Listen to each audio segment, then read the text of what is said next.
du détachement. Intro. Je vais te dire une chose.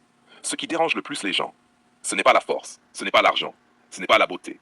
Ce qui dérange le plus, c'est le détachement. Parce que le détachement, c'est la preuve que tu ne joues pas. Partie 1. Le jeu, c'est la faiblesse. Quand quelqu'un joue avec toi, tu sais exactement ce qu'il fait.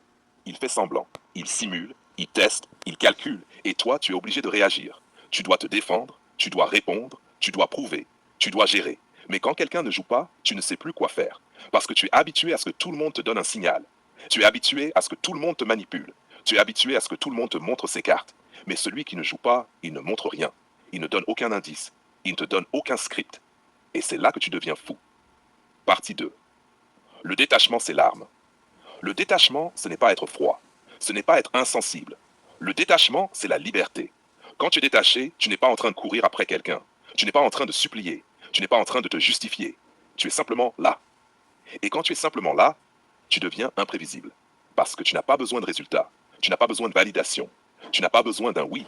Tu as juste ta propre vérité. Et c'est ça qui fait peur. Partie 3. Le relâchement qui surprend. Ce qui est déroutant, c'est quand quelqu'un est relâché. Quand quelqu'un ne se presse pas. Quand quelqu'un ne se met pas en mode « je dois faire ceci, je dois faire cela ». Tu peux être en train de le provoquer. Tu peux être en train de le tester. Tu peux être en train de lui faire une scène. Et lui, il te regarde comme si tu faisais un spectacle. Il ne réagit pas comme tu veux. Il ne se met pas en colère, il ne se met pas en stress, il ne se met pas en mode « je dois te contrôler ». Il est juste là, et c'est ce qui te rend fou. Parce que tu ne sais pas comment le toucher. Tu pensais que tu avais le contrôle. Tu pensais que tu étais en train de diriger le jeu. Et là, tu réalises que tu n'as jamais été dans le jeu. Partie 4. Le vrai pouvoir, c'est la lucidité. Le vrai pouvoir, c'est pas de gagner une dispute. Le vrai pouvoir, ce n'est pas de dominer. Le vrai pouvoir, c'est la lucidité. Lucidité, voir les choses telles qu'elles sont, sans filtre, sans mensonge, sans besoin. Quand tu es lucide, tu sais exactement ce que tu veux.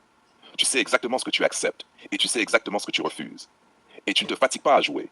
Parce que jouer, c'est fatigant, c'est épuisant, c'est un effort, c'est de l'illusion. Mais la lucidité, c'est la réalité.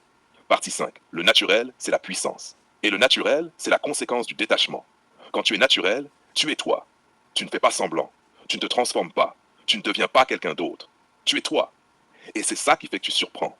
Parce que les gens sont habitués à des gens qui se mettent en scène. Mais toi, tu n'as pas besoin de scène. Tu es déjà là. Et c'est pour ça que tu déroutes. Parce que tu n'es pas prévisible. Parce que tu n'es pas manipulable.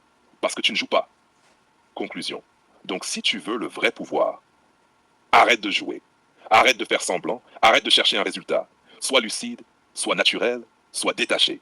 Et laisse les autres essayer de comprendre ce qu'ils n'arriveront jamais à saisir. Si tu veux